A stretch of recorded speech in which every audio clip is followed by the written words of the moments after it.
At the other corner of the wall were unusually colored inscriptions. This time, they stood apart from the rest as they were not charcoal black. They were not black.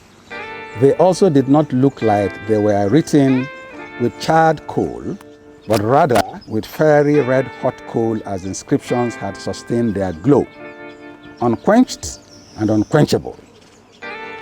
The redness was that of burning coal from some matured dried tree trunks, and galabri, which is mangrove, or kurubri, which is ironwood, from either of the two forest types found in the Niger Delta. Recounting the environmental woes, Dakolo exposed on like a top-notch scientist.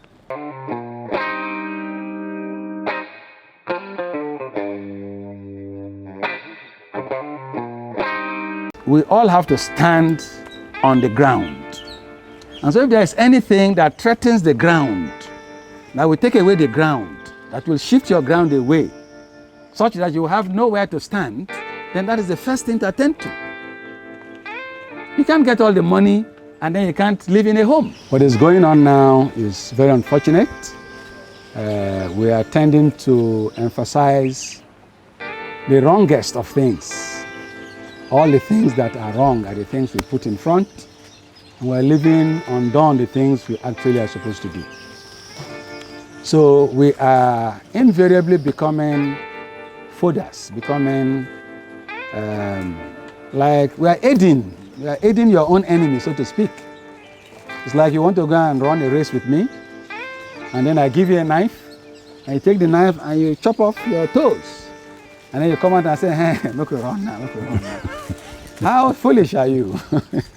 So if you examine very well what we are doing so far, in the way we are being groomed, you see that it is equivalent to taking the knife that you are given by those who want to exploit you, and you use it to chop off your toes. And then you come out to say, okay, let us start the race. That is the way it is. It gets too dangerous to do so.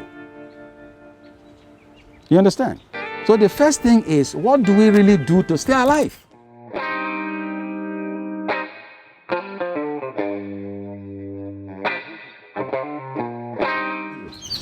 Everything we have said here today, from the moment you came till now, are towards the same purpose. All of them. From going into politics, from learning more from your telephone and all of that, reading some more books, are all towards that. Because you must know enough and know why you have to keep the species. Okay, you must feel why you want to do it. Once you feel it, there may just not be anything stopping you, because you understand why you have to do it. For example, the ozone layer now, for those who know that with the ozone layer getting depleted, your life will get more miserable. So as you are feeling miserable, you understand what is happening, and so you want to campaign to see if you can stop it. You want to physically even stop somebody from contributing to that particular poisoning, because you know why. But if you don't know why you're having korokoro, for example, you may think it is witchcraft. Abi? So if you get to know, then you also know what to do. And today we have mentioned all the things we need to do. Plenty. But as a young person, I believe that you are more brilliant than me. So when you go back home, you think through all we have said today, and then you may come up with the next way forward. However, if you don't want that next way forward to end up like NSAS, you could you could pass it around and say, okay, what do you think now? Use this old man eye, look this thing, where you think, how you think, say good. Go ahead and execute. Okay?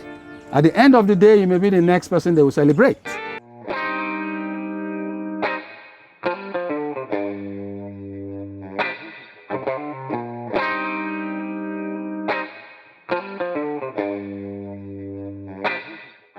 How do we tell them, or what other alternative can we create for them so they can use it as a means of survival instead of oil spillages and deforestation? Secondly, you said one smoking gun is enough to make. That's what they need now. So kill president, not the one shot on you. Okay, sir. We've had many smoking guns like cancer already. So how do we do in our time to make sure our time it will be a success? If you were home and you were there about 60 years ago, you will have said, make I not do this thing. Oh. Or if I don't want to do them, follow the rules. So make one drop, self no fall. Okay? But today's world, we have all seen that fossil fuel is not the best fuel. You should have left it in the ground where it belongs. Okay? You cannot greedily bring out something that was supposed to be resting. It's like going to dig your grandfather's skeleton.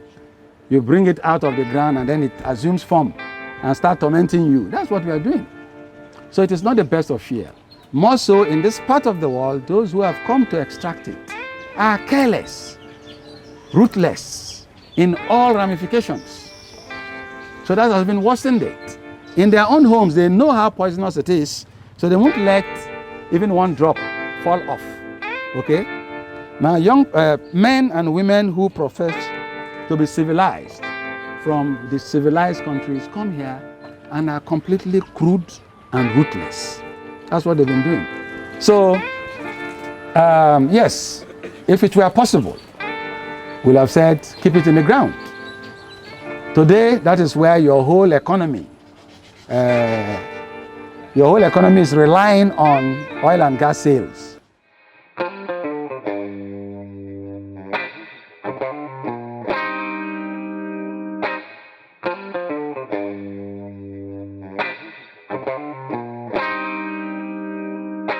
If you are a student that is desirous of learning, you should find a teacher.